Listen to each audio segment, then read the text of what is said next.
start you off with a musical piece from our guest, Linda Sussman. Thank you. It's wonderful to be here. Thank you. So I have a brand new piece.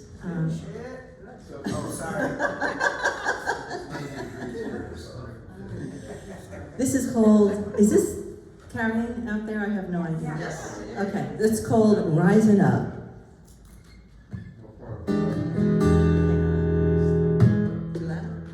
I don't know yet either. I wish I could be here and there. So give me a high sign if it's like too, it needs to be lower or. Sounds perfect. All righty.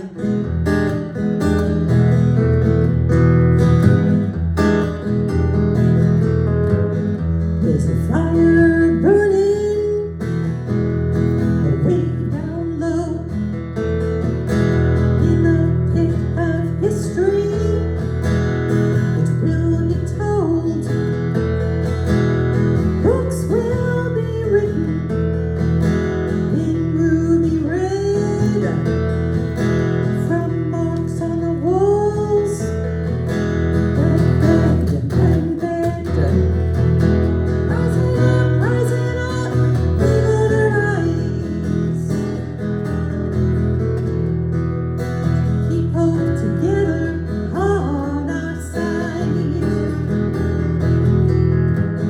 Rising up, we gonna rise. May good travel help turn the tide.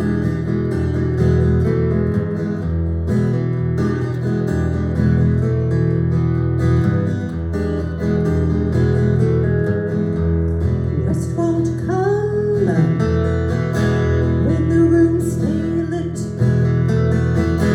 and hunger is rooted in spoiled bits, helpless and broken and out of sight. For the air grows thicker night after night. Rising up, we gonna rise. Keep hope together on our side. Rising up, we gonna rise. May good trouble help turn the tide.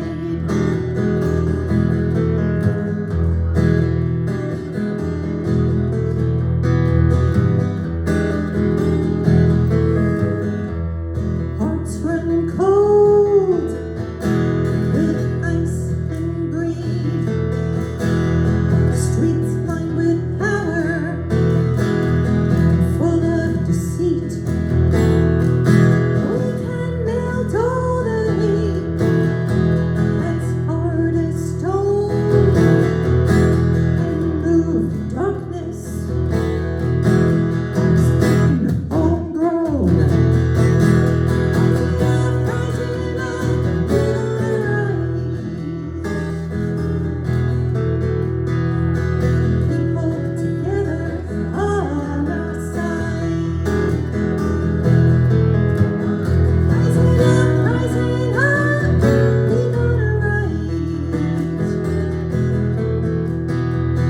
May good travel help turn the tide.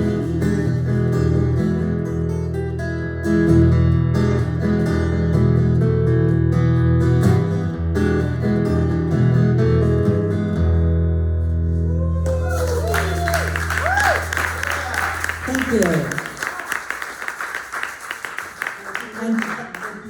And just so you know, you're the first people to hear that song out of my house.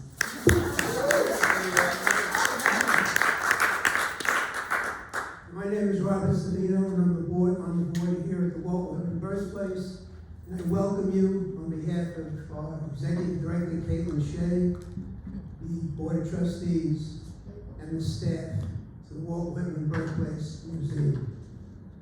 One of our goals is to foster creativity, and that's just what we're going to do tonight. That's what you'll hear tonight. We especially enjoy doing it for the young who become poets to come. Our summer schedule is going to be open, the building will be open, the museum will be open, starting June 15th, 7 days a week, so you're welcome to come. We offer plenty of programs and events. I recommend you go to the website at www.whitman.org. There's something there for almost anybody during the day, during the week, weekends and nights, at your time. I also ask that you consider giving a donation to the birthplace or becoming a member to help us to make growth here at the birthplace. Now for tonight. Tonight, Walking with Whitman. 16 years of Walking with Whitman, established by the writer-in-resident 16 years ago, George Wallace.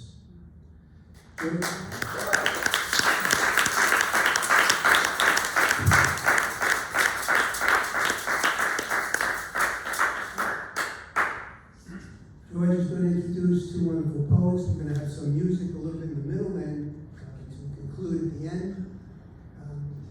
Walking birthplace, thanks you, George, for what you do here for the birthplace. Thanks what you have done for me. Thanks what you do for everyone in the community. And I now welcome George Wallace, who's going to be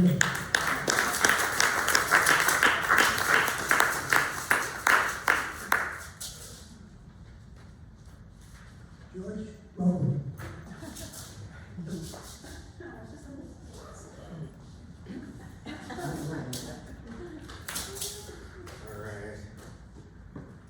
Okay. Well, this week I'm a Knicks fan. You said this week, I like that. Oh my God. Next week we'll be back to the Yankees. It says, that's Bob Savino, one of the Suffolk County Poets Laureate.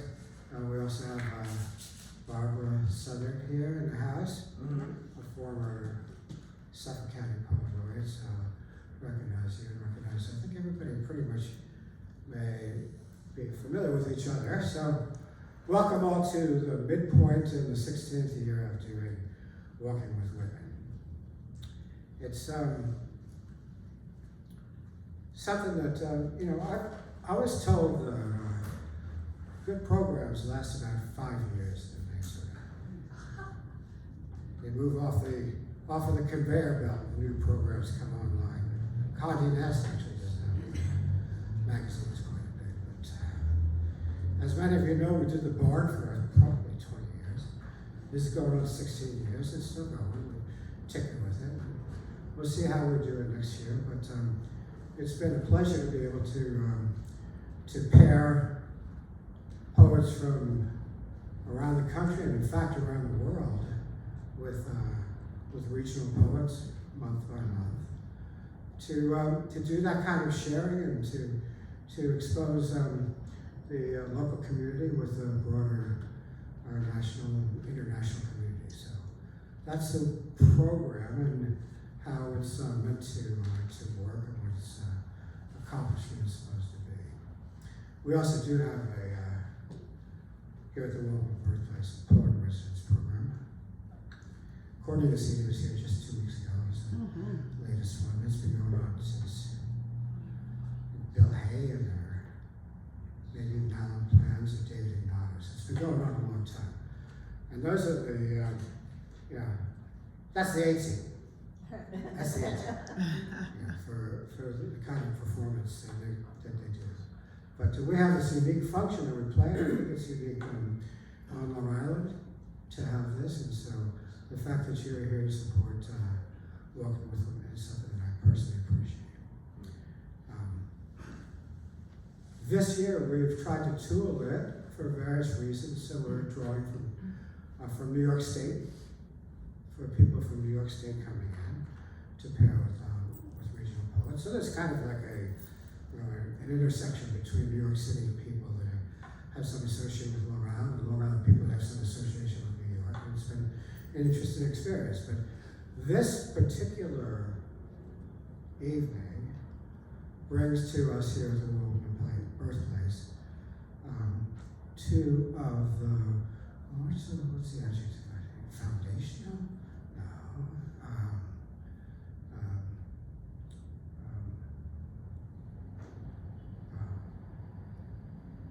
Significant, most profound. I don't know. There's an adjective to use to say what these two individuals represent. They are singularly influential and excellent as performers and writers in their own capacities in New York City. So if you're looking for landmark people in New York City, you're going to hear from two of them tonight. So it's really nice to be able to bring the two together. You're ready, huh? You're ready, huh? Okay. So it's going to be, first we're going to have Francine Witte, who's going to read for us from flash fiction and some poetry, maybe from our most recent collection, and we'll take a little break and we'll hear from LeCroy. Francine Witte does hide her accomplishments under a basket in some way. You know, she doesn't. I can see on her resume everything she put out there. She just won a pushcart. She's in the Norton Anthology of Flash Fiction.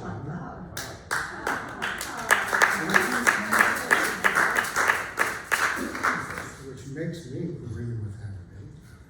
Since I was a little kid, you know, if you got in that big fat yellow book, the Norton Anthology, that was the ultimate accomplishment. So she's achieved that in flash fiction. And of course, anybody who knows her work in New York City, and she's come out here in the past, you know, knows the work she does in promoting flash fiction, Flash Boulevard's South Florida Poetry Journal, which is Lenny Della Rocca's journal. She's she had a play on East 4th Street, which I attended. Really very surprising to see that happen. It was really excellent as well.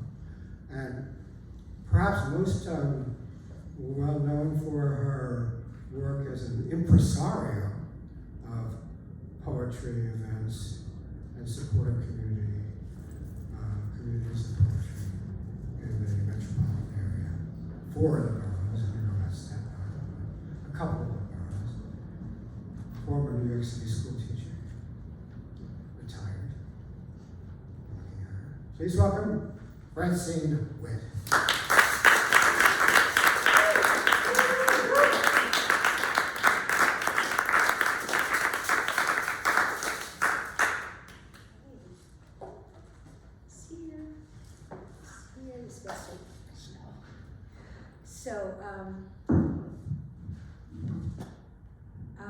One of the things I like about Jalen Brunson is that they keep on talking how short he is.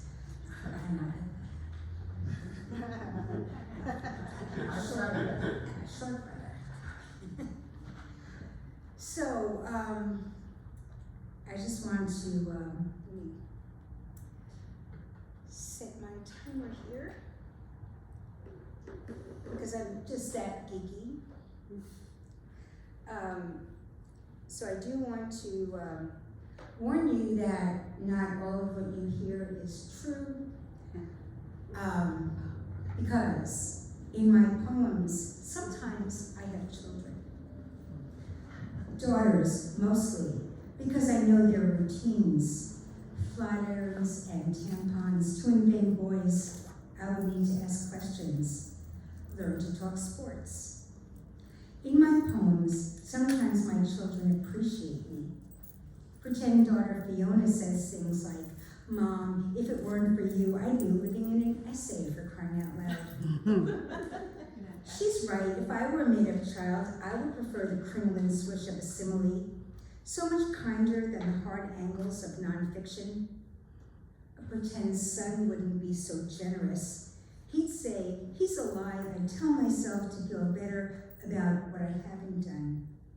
I would laugh at him. Pretend mothers can do that. Then I would sit him down and tell him my poems aren't lies at all. They're just the truths that didn't happen. That's good.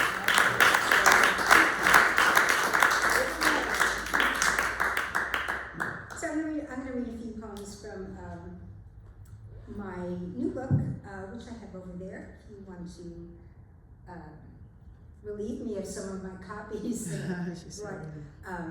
afterwards. It's called Some Distant Pin of Light, and there's a very nice blurb from our friend George Wallace. And this is the, who also helped me arrange the poems in the collection, so big ups to him.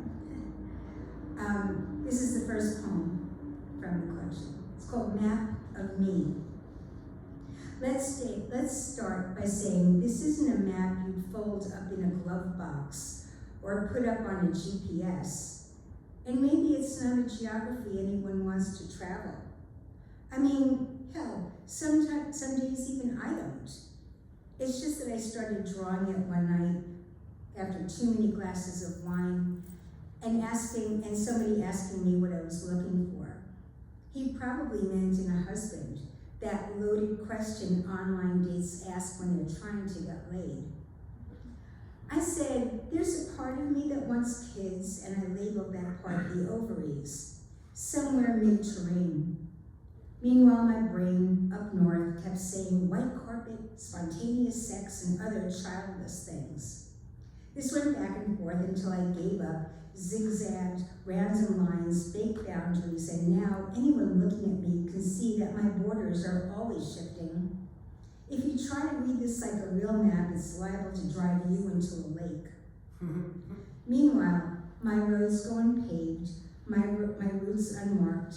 I probably have countries inside of me talking secession. Rebel leaders planning a coup, uprisings even the press is too afraid to cover. And there I am, just sitting and pouring myself another glass of wine.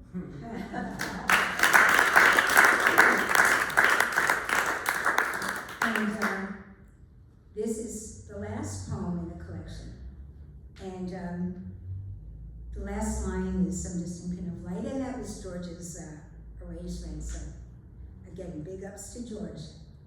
Our star is really the sun, and billions of miles away, maybe someone is wishing on it, wishing for a last desperate chance at love. But here I am on this beach where people stretch out like dead exclamation points, turning themselves to our star. Nearby, a wave breaks, pebble and salt and soapy foam. I wonder how far that wave could have gone without the beach to stop it. I pick up a grain of sand, infinitesimal, but this is how our star might look to that billion-mile lover. I picture him a human wave, aching to break past his own beach-locked future, finally able to get whatever he could wish for on some distant pin of light.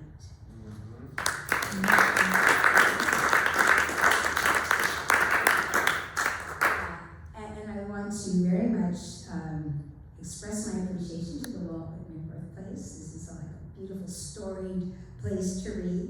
I feel tremendously honored. I want to thank Juanita for her help in arranging all this, and George for curating, and to Jane, my co-feature. Other summers. We were wolves then, doing the wander-ponder, our hunter hearts pulling us through the forest night. We needed to eat adventure, and so we would nose push anything lying still. We would roll it over, and when it did move, even a little, we would tear into its skin. Our teeth and tongues, a hurricane of need. The only light coming from the moon and a sash of milk stars. The only sound, the whisper of a wind in our throats, slowing back down to a breath.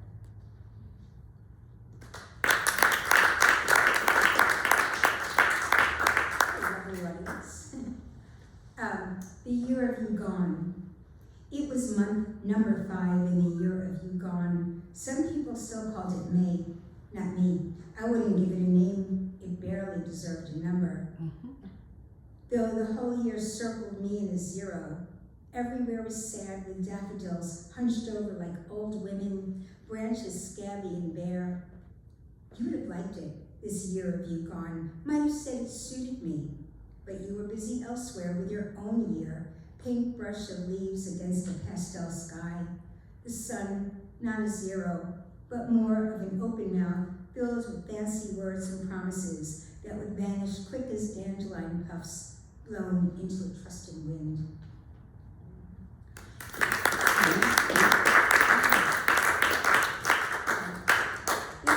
This is a little flash of 50-word story. I planted a cat. Just hair, of course, and bits of meow. I planted these cat seeds the way Mama planted her lonely roses. I wanted to grow a second cat so my already cat would have someone to love him. Then I planted my daddy's hairbrush, the one he left when he left.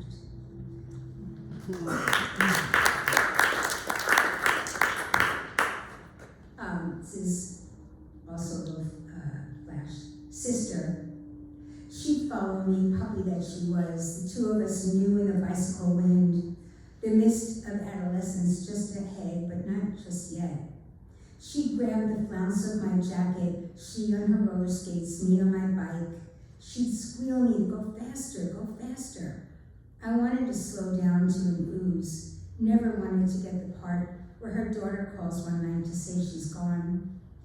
How even now, I can't help but look behind sometimes to see if she's still there.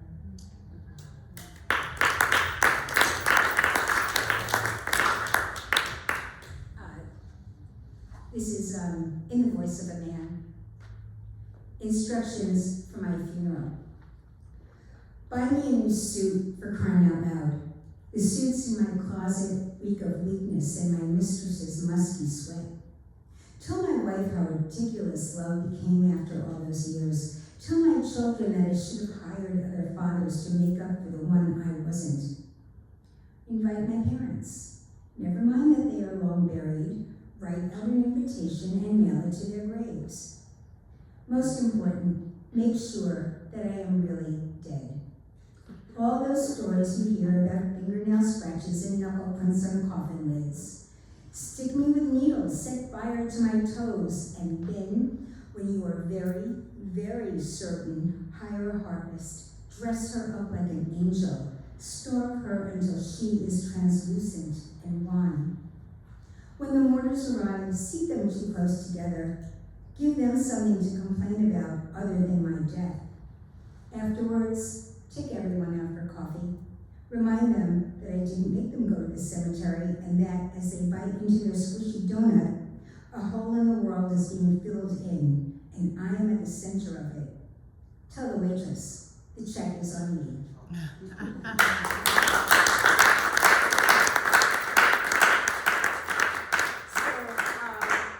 George mentioned that I was a teacher for 20 years, and I lived to talk about it. Amazing. Teachers deserve battle pay for real. But I had a lot of nice students, honestly. And I had them do an exercise in writing class to take a fairy tale and update it. This is before like everybody did it, you know. So she said, like, write a poem but in an updated fairy tale. So she said, well, Miss Witte, why don't you do it? So this is what I came up with. And this is called Cinderella Later. Every midnight, we end up tromping the cobbled streets, shorty old shoes and pumpkin guts under my nails. Grab on, he would yell, as if this time the spell wouldn't break. Can't we just buy a carriage? I would say, but that wasn't the point. Truth is, he'd gotten hooked on the magic. Adrenaline pop of watching the footmen turn back to mice. Some crazy addiction to sparkle and poof. Well, I just wanted the simple things. A reedy broom, the honesty of dust. In time, I got him to give it up, go to bed early. But that didn't stop him from sneaking out, digging my slipper out of the trash bin, tiptoeing past the fireplace and searching the town for the girl I used to be.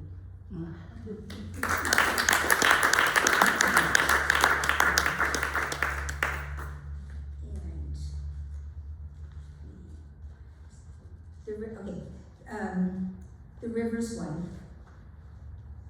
Each night, I ask him if he still loves me. He tells me instead how he started, handfuls of rain in mountain streams, how it trickled into a muscled flow. I ask him again, and that's when he goes back to hiss and spin.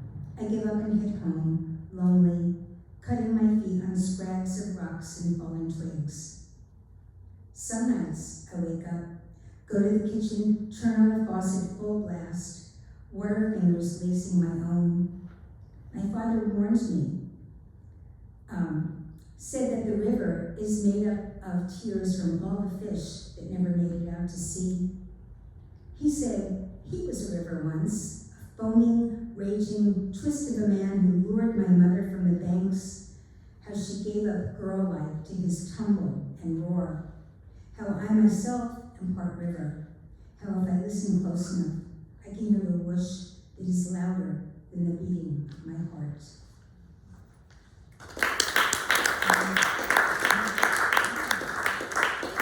Okay, this is a little bit of silliness. This is a flash. Driving in the CVS.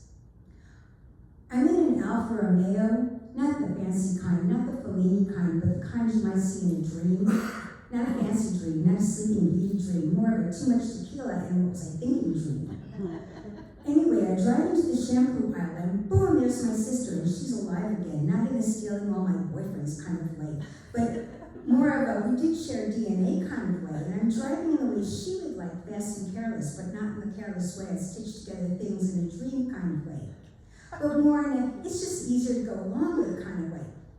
And while I need shampoo, my Alpha needs gas. Not the cheap no-lead kind, but more of the kind with the delicious, awful smell that shakes your nostrils open and you find yourself sniffing again and again. And then my sister hands me a bottle of shampoo, not the kind I want, but the kind she wants. And she hands it to me in a rough kind of way, not in the soft, icky way she would use to tell me, oh yes, I still have a boyfriend. And before you know it, she's driving my Alfa Romeo, doesn't even need a key.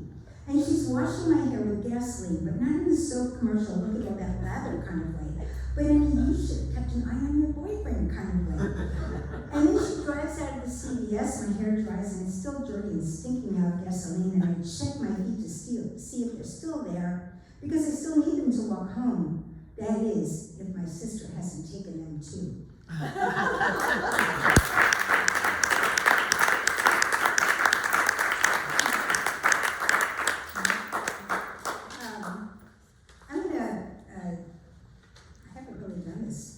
In public before, but I'm going to read my pushcart story.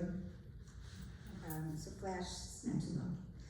It's called Plate Spinner. A lot of you might know of the old Ed Sullivan show, the guy that would spin up plates. Plate Spinner. I was probably 11 when my father started spinning plates. He'd been watching the Ed Sullivan show, and in between Petula Clark and Sergio Franchi, there was a man all tucked up spinning 15 plates, 5 in the air on spindly sticks, 5 on the table, as he ran back and forth to keep everything going at once. The orchestra trumpet heavy behind him. The audience's rippled applause. My father hadn't been out of his armchair, leather and patched, since the accident. The accident being our 12-year-old neighbor, Jimmy, on his 10-speed, knocking the briefcase out of my father's, coming home from his crappy job hand, and hurling him to the ground. My father's leg breaking like it was made of cheap china. I always hated Jimmy a little because of how he told all the kids I had lemon pox, which isn't even a thing, but after the accident, I hated Jimmy even more. My father sat in that chair for months, even after he healed. Even after the doctor said it was fine and he could walk again and go back to work. Instead of doing either of those, my father seemed to sink even deeper into his chair.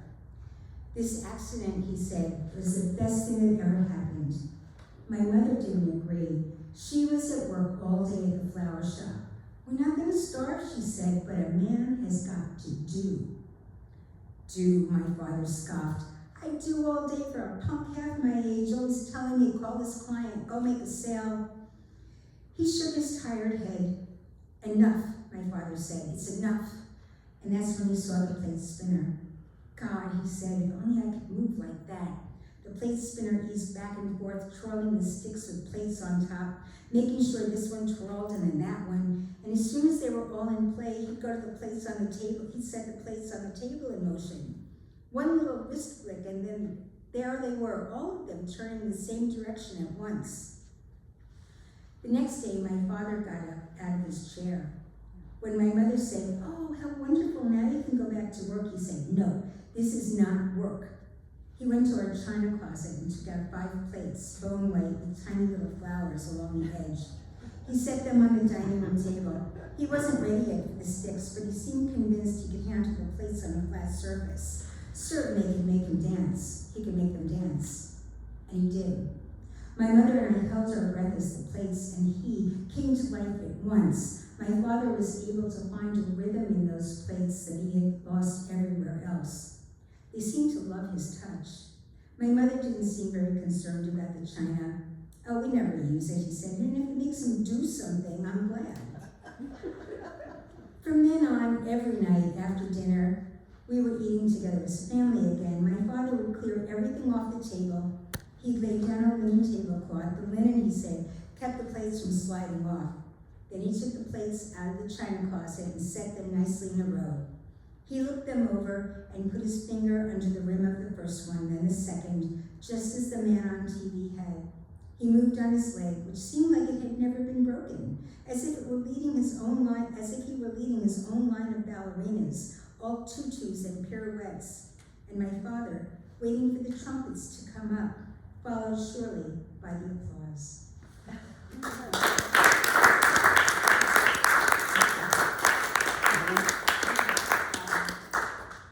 And I just have a couple more. The heart, a definition. It beats. It tells you who and who not to love.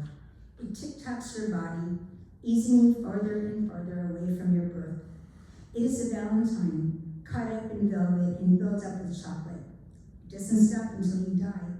It is etched on the bark of a tree. It is the acorn inside you. It is the acorn inside you, the tree. It is the acorn inside the tree you turned into. It is the queen in the country of a deck of cards. It breaks, it will break again. It is already broken.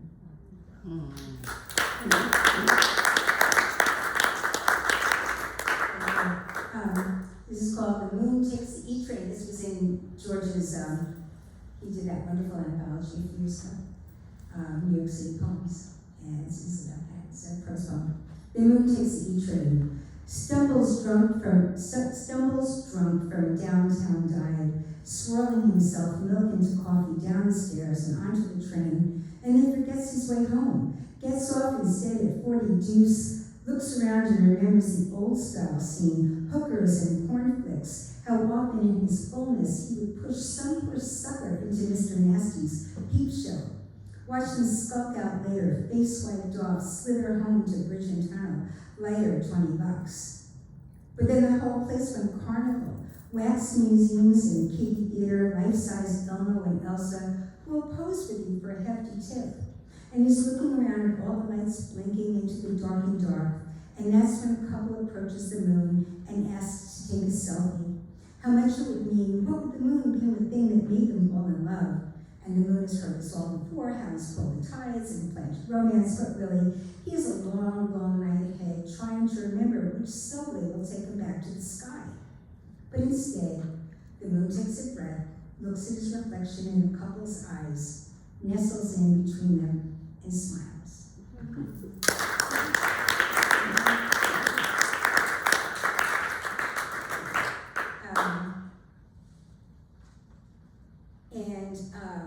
I'm going to close with this long poem. Answers. Because you're just a baby. Because I said so. Because I'm your mother.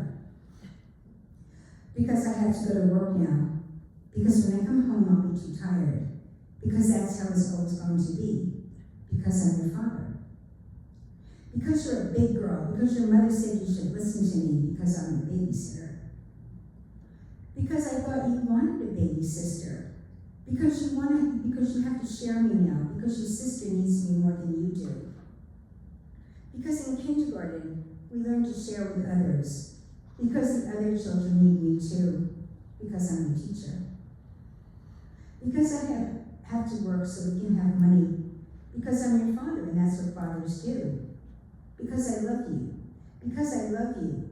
Because I love you. Because your father was busy. Because he's got a lot on his mind. Because he forgets my birthday too. Because your sister's so cute. Because your sister's just a baby. Because I'm supposed to watch the baby. Because I'm the babysitter, right? Because your father and I were having problems. Because you'll understand when you're older. Because I don't understand either. Because sometimes grown-ups fall out of love. Because sometimes people fall in love with other people. Because I fell in love with someone else. Because sometimes even fathers can be jerks. Because you have to go to school. Because everybody goes to school. Because I have to go to work now. Because your father left us high and dry. Because you didn't hand in your report. Because you don't pay attention. Because you really seem like a nice girl. Because I don't enjoy failing students. Because you can't go out. Because you have to watch your sister. Because you're too old for a babysitter. Because I can't afford a babysitter. Because you know I call you when I can, kiddo. Because I'm still your dad. Because we're busy with the new baby. Because you understand. Because your sister helps out more. Because I'm hurt that you'd say that. Because I love both my girls the same. Because I don't want to go steady. Because I thought I wanted to go steady. Because I want to go steady with someone else.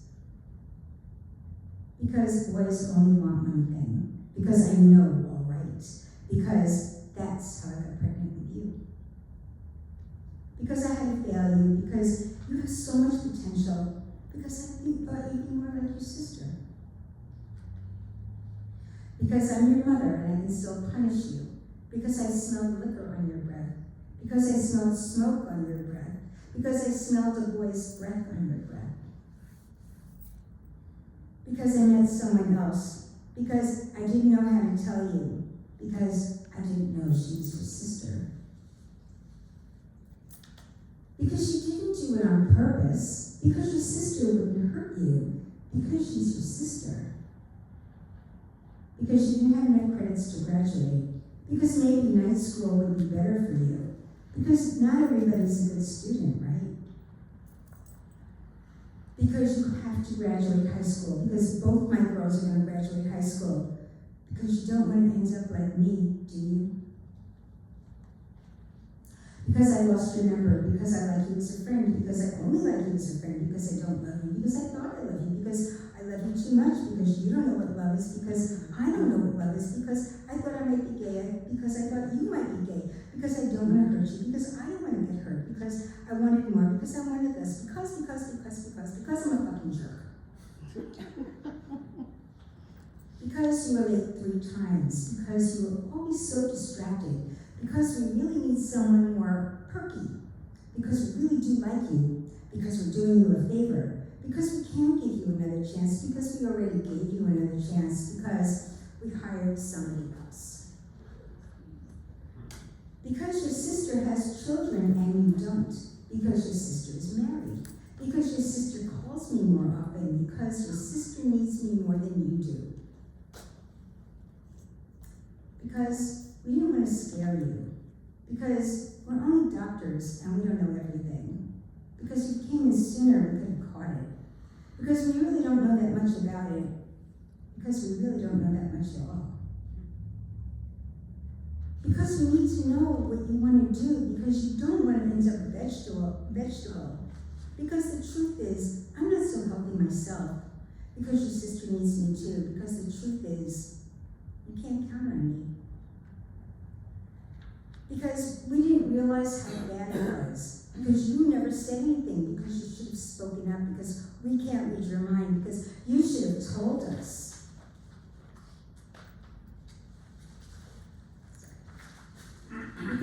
doctors did everything they could, because only the good die young, because God meets you in heaven, because at least you're not suffering anymore. Because I didn't tell a lot of people, because I didn't think you'd want a big fuss, because people don't like to go to funerals, because people are uncomfortable at funerals, because people are busy, because you always took everything so personal, because I could have been a better mother, because I didn't know how to be a mother, because who the hell knows how to be a mother? Because. Thank you.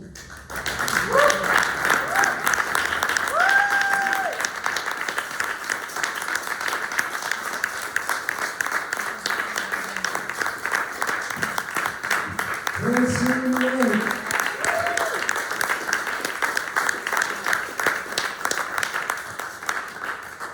How about another tune from Linda Sussman?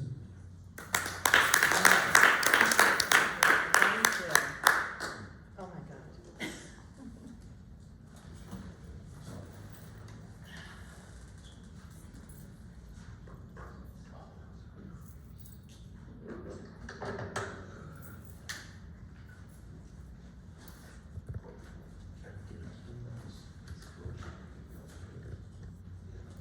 Oh my God.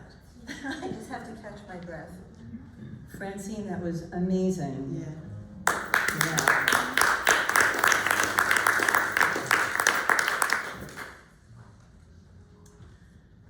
So this is one of my songs called Win or Lose.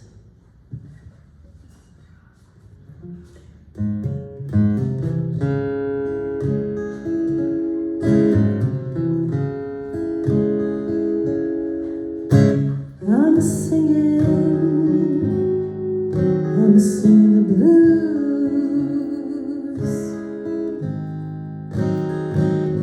I can't seem to win or lose. There's a hill I'm gonna climb. So join me or leave me. You choose. I'm telling you it ain't been no fun. There are no fish in the river left to run. You're always saying something better would come, but it's just weeds growing inside.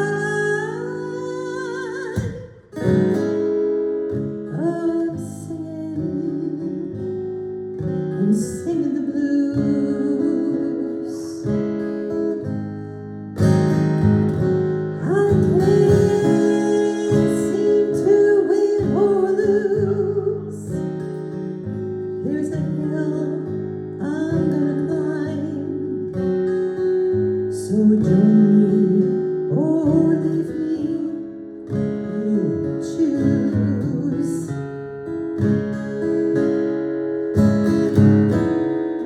Can't do much about the painful memories.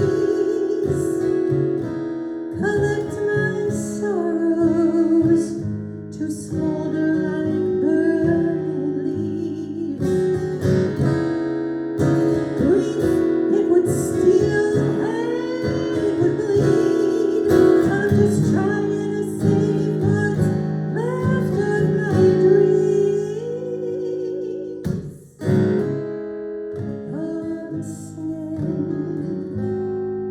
I'm singing the blues.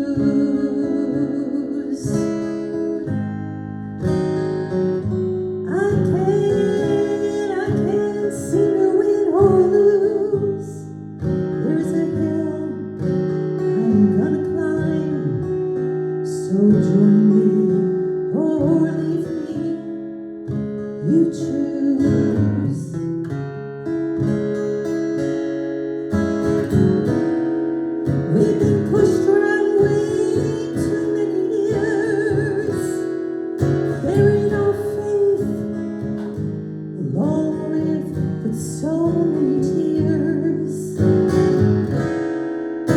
So I'm packing up, taking all I need to own, and I'll pick up the rest behind me when I go.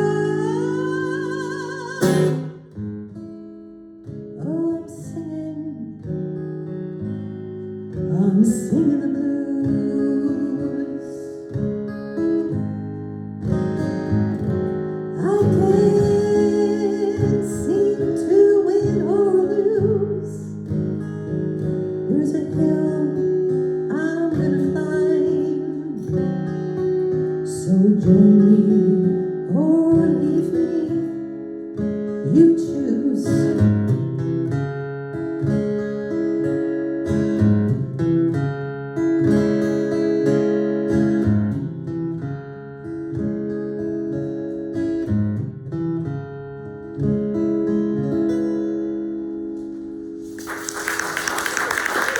Thank you.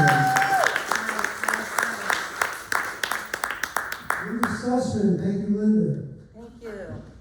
Now we'll bring back George Wallace to do the introduction of our second feature.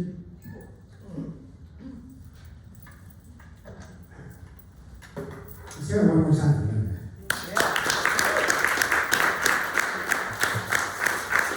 Linda is having an album party at Bitter End coming.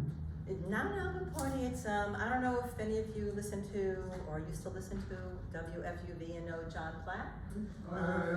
So I've been invited to be in his series On Your Radar, July 14th at the Bitter End.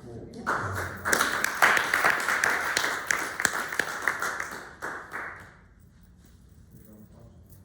Our second guest tonight is somebody, if you've been on the poetry scene in New York City for any amount of time, you've seen her at one venue or another, downtown or uptown as well.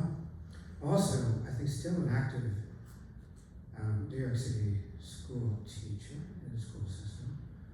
There's a Kids Theater on the Poe House from time to time. If you go to Governor's Island, you'll recognize her as one of the members of the Poetry Brothel.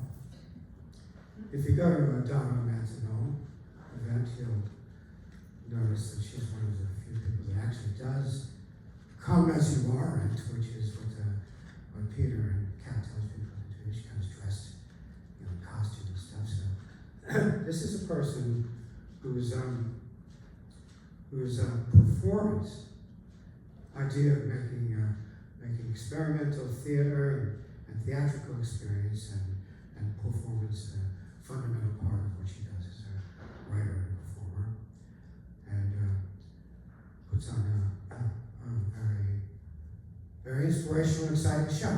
Now, those of you who've been on the South Shore, I think you'll have seen her at one of Russ's events or another. And she was here and did a workshop one year. It didn't snow. Please welcome a very fine poet, Jane LeCroy.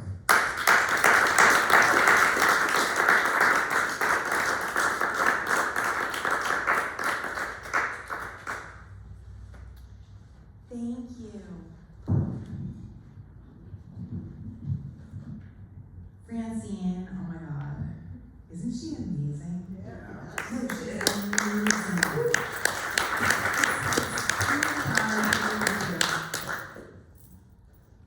And George, thank you for having me at Walt Whitman's birthplace. The first time I was here, I was 10 years old. My Aunt Arlene took me with her 5 children in a VW bus with no seatbelts. It was one of those ones that had a bed in the back of it and it popped up into a table. But there were all of us kids that was always then we'd literally bounce around bouncy balls in the back. And Walt Whitman was a poet that this other poet that one of my brother's friend's moms gave me a book when she found out I wrote poetry. And I knew I could love Walt Whitman, but I was a child. And I tried to read Walt Whitman, and I loved one sentence at a time. And that's really all we can do, right? One sentence at a time. And we're always presented with so many. So thank you for being here and listening to a bunch of words in a row. It's a lot. There will be no test. And I invite you to receive into your own experience, because we are all one person and it hurts.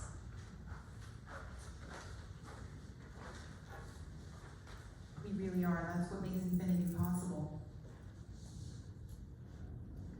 I know you're all poets here. No one else would come to a Whitman's birthday that night when the museum was closed. Fly me far away.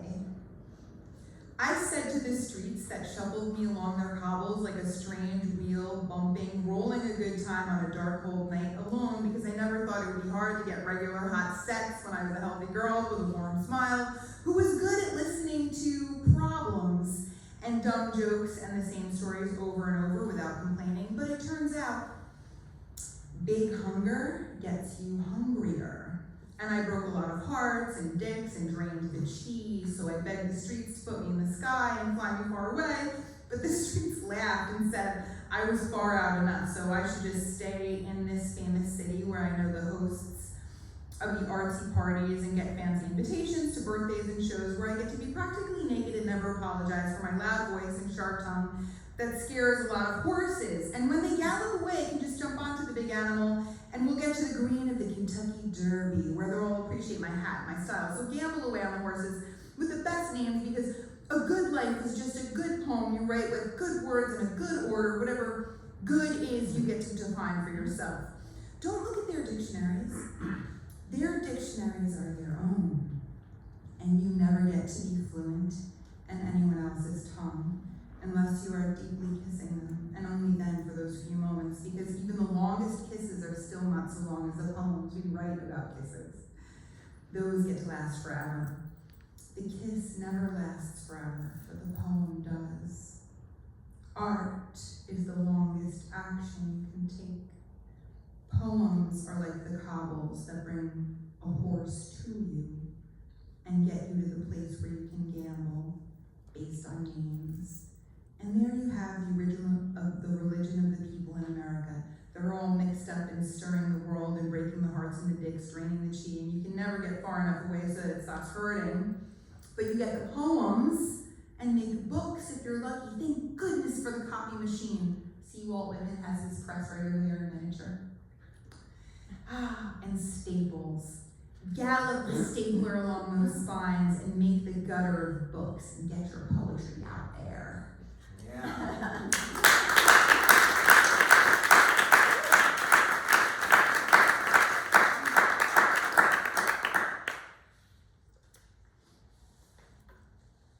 So, AI and our world changing and planes and wars. Wars are really old. That's actually like the original technology, but there's all this other stuff. AI is actually only a problem for capitalism, because poetry is actually, a side effect. It's not the purpose. It's like the purpose is creation. So, it's like AI is like paying someone to go on vacation for you if you get AI to write poems. That's not the point. The point isn't the poem. It's the challenging your brain to organize the absurdity that is the human experience, where we're supposedly one person with one name, but we wake up in this different body every day with different capabilities and different desires and different memories, and nothing makes sense. I dream in vain. The world changes relentlessly. The light keeps coming from the sun, dropping days, there they go. Our tools change, rust, antiques. The subway platform is getting those gates. It will look so different. No more pennies are being made. Subway tokens long gone. Goodbye, Metro cards. I live in the place I dreamed of living. The kids fill notebooks with poems. Snapshot this world to preserve it in the future. How exotic we are. These good old days, yellow leaves return and fall away. Some light keeps shining. Some pieces remain. Some tools we don't even know what they're for. Hardly anyone has a slate roof anymore. People die, and we carry them in our minds, hold their names in our mouths. Their objects become holy relics. We restore and share. Keep this, we ask one another.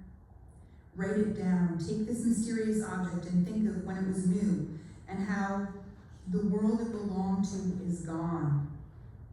These remnants we manage to hand to one another become a story and part of tomorrow. Where did this come from? What is this place now? I used to bounce along in a wheelbarrow. Wheelbarrows were part of my everyday experience, and I haven't seen one in years. So much depends upon.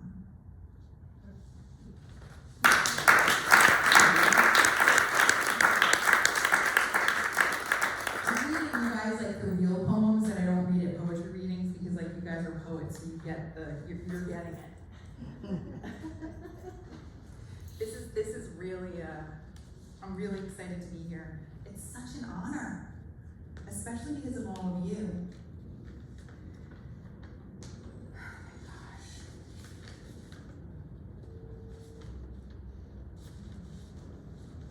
All is not lost. I lost my beloved black coat. I hope we'll get it back someday. I dream about it. I draw pictures of it, unlikely to return. I got another great black coat. It keeps me warm and looks good, but it's not that other black coat that left me forlorn. One does not replace the other. Though it may fill the role, keep me warm and feeling beautiful. Once I lost a favorite one on the highway. It flew out from the car window, and in the rearview mirror, I saw it wave to me. My coat. A lifetime of coats over the years, embraced and comforted, providing safety. Some of the coats are gone. I long for them, and I always will look for them out in the world, hoping to find them again. The ones in my closet I wear with gratitude of the missing that I might have. Oh, all is not lost, but some things are lost. Button me up, zip me, tip me, my love.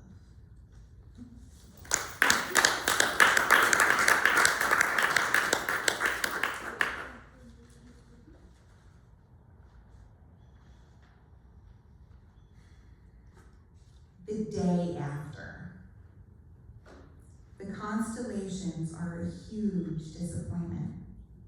Merely an act of imagination equivalent to believing in God. When I learned about the constellations as a child, I had such high hopes, huge expectations. I saw them in a book as elaborate drawings in the night sky. When I was taken to a truly brilliant night sky for the first time, and there were no pictures, I really felt a blow to my soul. My heart was broken. Humans have to make meaning. It doesn't just exist independent of us. And that is a brutal realization for a child. It is up to us to connect the dots.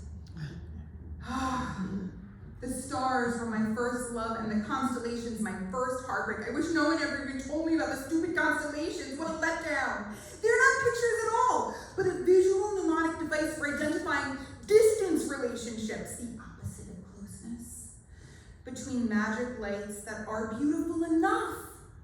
The day after you really get to see the night sky in all its brilliance for the first time, you're in a mental state of sadness that lasts a lifetime.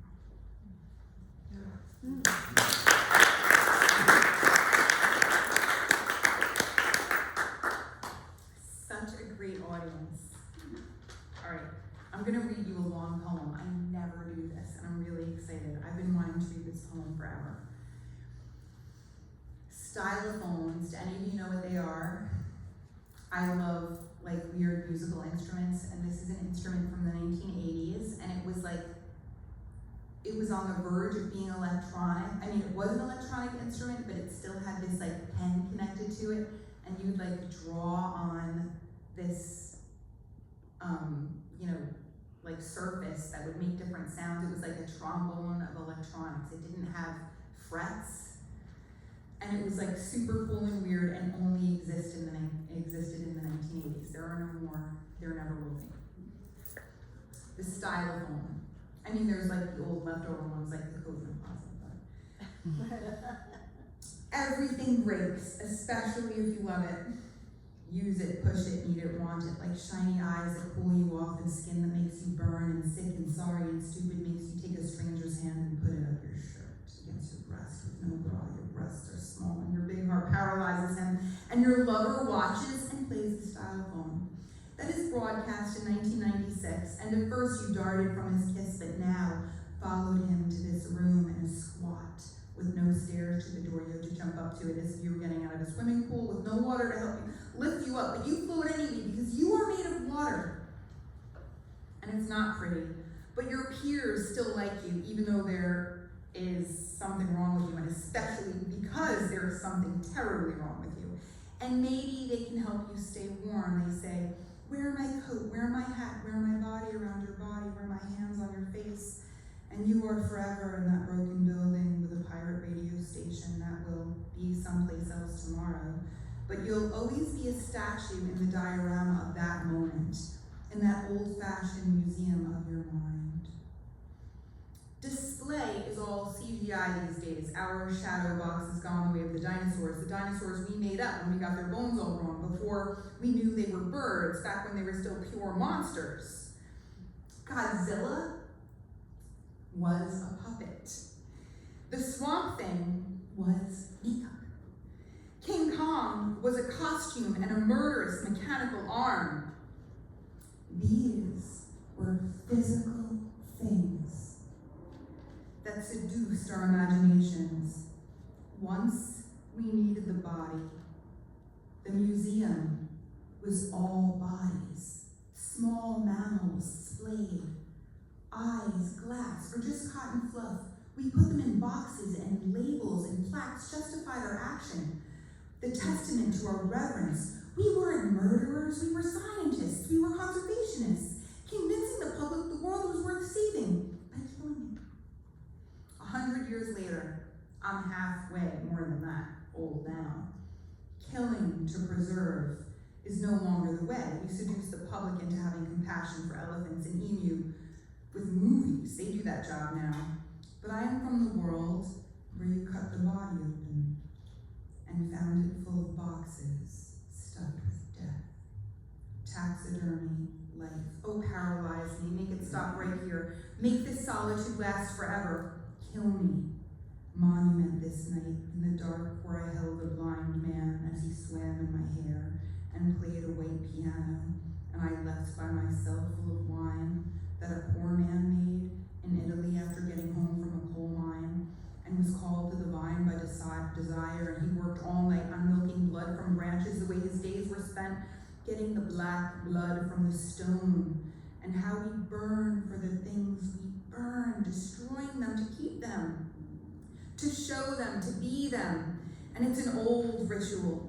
Cut me open and crawl into the box where we are paralyzed, and the walls, they're painted to recall the natural habitat, like in a diorama, of a dirty city where you climb a marquee to steal me a Y, your favorite letter, like a jewel with split legs, inviting you to lick the genitals, and black streets that become silver mirrored in the rain or piss.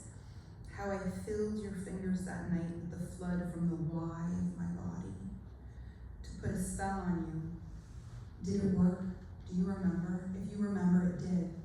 And we bounce around night like pinballs in a mechanical machine. You gotta push your whole body into it to get the heavy ball to obey. It's physics. Make it go where you want.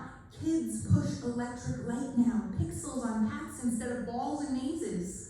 Our clunky machines are novelty items at hipster bars, and the kids sit where we used to stand. We used to stand. Cut me open. See how the mechanics recall another era, and lead you through prizes of scenes where the physical body of the dead are on display for life. We used to stand, paralyzed. I can still feel his hand at my shirt, so cold, but to him how warm I was, how warm. And to you, my lover, who watched, you were paralyzed. Cut me open.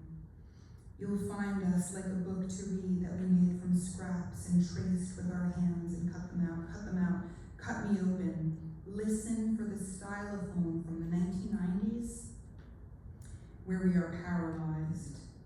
How did you feel? How do you feel?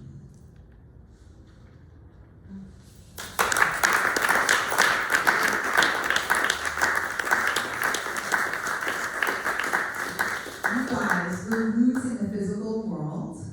We are evolving. We are AI. We're like totally leaving our bodies. We're already becoming robotic. We're already like winning against death.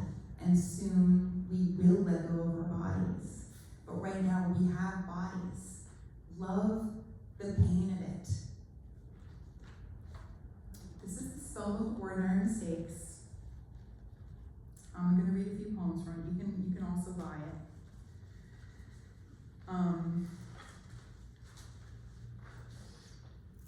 Gosh, it was so fun to read those. I like, this is a special audience. No one else heard those before. Okay. Think for real right now, like go back into yourself, whatever you're spacing out. Think right now of your first sexual memory. I mean, you're a different person every day. Like, it'll be a different memory every day, but right now, like, no pressure. But just think, like, what was your first sexual feelings? How old were you? What was the moment of, because you know what, it's like the sex is the body. It's the mechanical part of us. All right, this is my first sexual memory. And it is based in another thing like the stylophone that had like a brief thing in history. It's called the Viewmaster. You guys are the right age, right? The Viewmaster, Yeah. click. Great. Viewmaster. Pinocchio. Naked. Bare, blonde, wooden boy body. Long, capable of elongating nose. It was a reel from a set of classic stories. One cell depicted Geppetto beaming upon his newly erected creation. Oh, how it thrilled me to stare through this keyhole effect of his most miniature theater, peek at a new boy. Pulse, applause in my ears. I was caught by this picture I could not name, the curious way it held me. My red Viewmaster thrust into me that first image to milk from blood what longing knows, my heart to pine.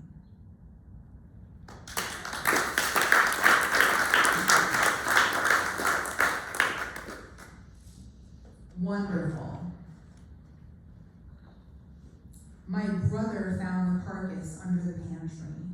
We studied the dead, crouched on haunches, ears like paper flattened to the skull, wrinkles petrified on the stretched taupe skin, hair gone and sunken eyes slit, frozen grimace, sharp, white teeth, bared, the largest carcass we had ever discovered, mummified, mysterious, unrecognizable, whole, more exciting than owl pellets or fish heads hidden in tree stumps by animals.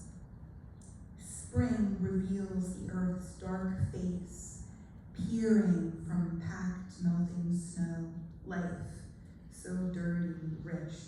The crawly things shiny, the carcass matte, surprisingly weightless as we lifted it into a large orange Tupperware tub.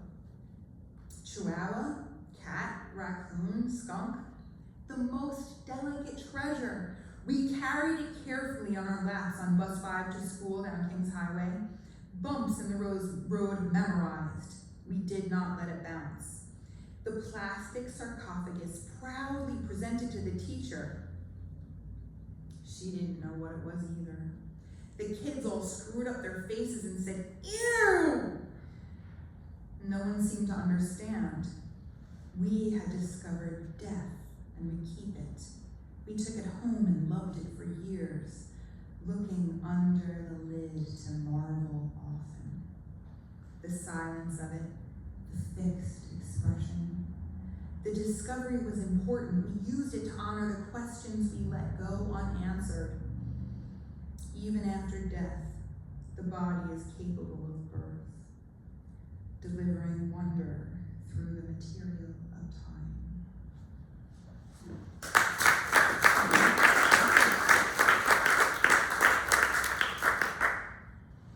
All right.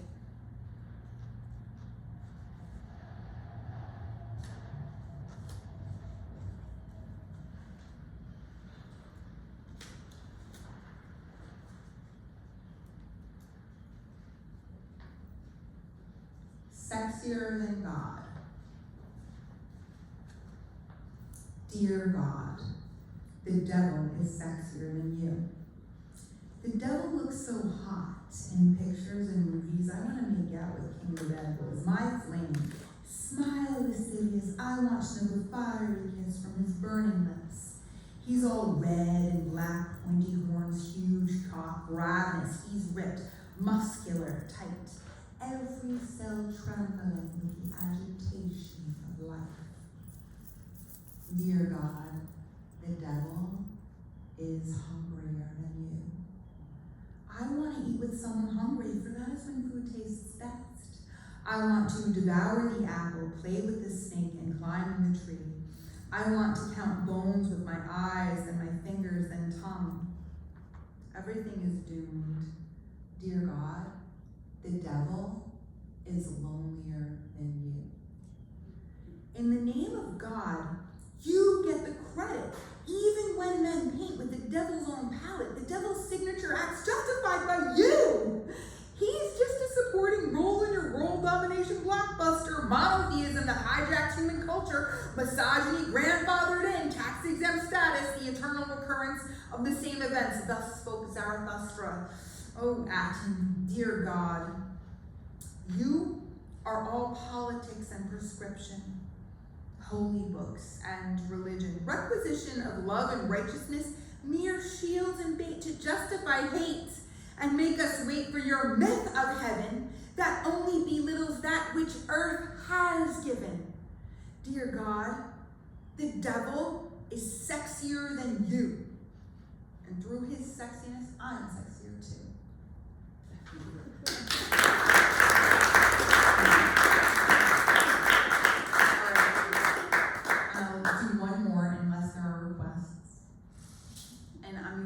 My hair because that was requested as my my signature.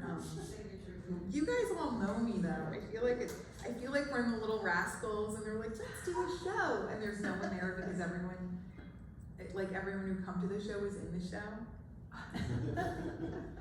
That's us. Oh my gosh. Okay. I'm so appreciative. Enjoy the hair, I'm not going to have it forever. No, I will, because every moment's forever. Okay. The responsibility of humanity. Act of reverence was a grotesque act of disrespect to carve the holy cliff with the faces of the enemies. Mount Rushmore. Who are heroes to some, and others think it blessed to send latex bunches of balloons to celebrate with this litter that chokes ocean life and lasts 1,000 years.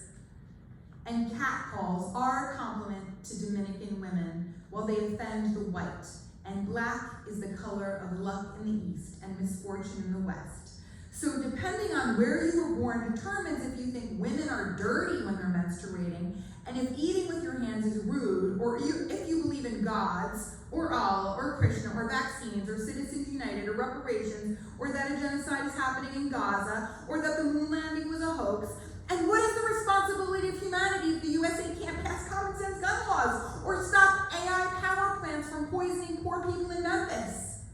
Humanity has no responsibility. Nothing has meaning. It is up to each of us which faces to carve on what holy mountain. Yeah. Ooh, yeah.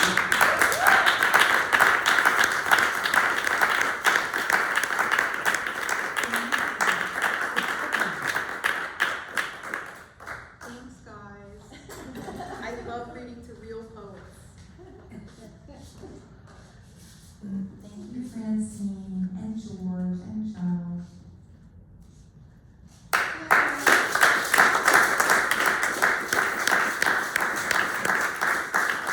Give another round of applause for both of our features, Francine and George.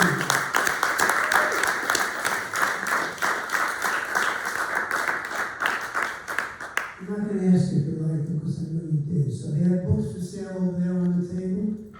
And before we conclude with another song by Linda Sussman, I want to thank you, George, for 16 years. Thank you, Juanita, for supporting us tonight. Thank you all for coming. Linda, take it away. All right. And I just want to say thank you for having me, George, having me back. I just love playing this series, and thank you, Robert and Juanita, and for all of you, because I am a singer-songwriter. I don't consider myself a poet. They're really two very different things, in my mind anyway. So, thanks for adding music to this series. I'm going to close with a song that I hope you'll sing along to. It's a very old song of mine, I don't know, 30, 40. I stopped counting the number of years since I've written it. And it's called Layer Me Up. And people have asked me, well, what does that mean, layer me up? And I actually, with songs, they kind of very often take on new meanings over time. And this song definitely has. I wrote this song, it was a relationship breakup song, but in this song, the person who had left was the other person's best friend and still was. And these days, I refer to this song, Layer Me Up, as looking to my community of friends, to how we keep each other up and sane, especially in these times. So the chorus, it starts with the chorus. I know there's some great singers here. The lyrics are, layer me up, I fall to pieces. Layer me up, I fall to you. So here we go.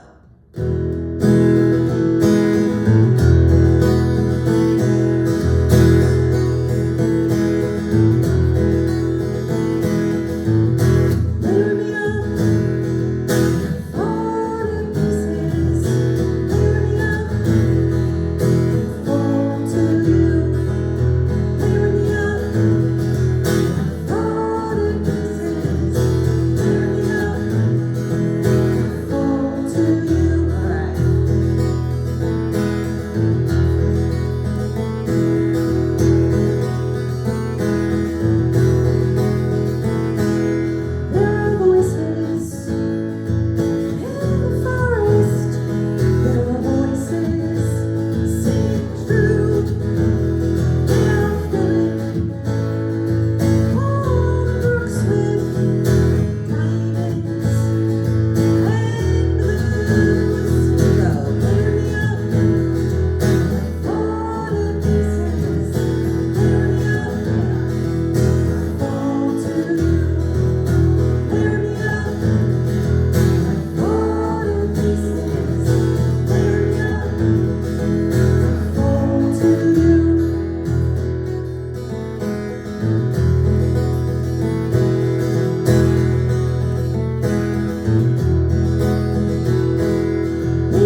Thank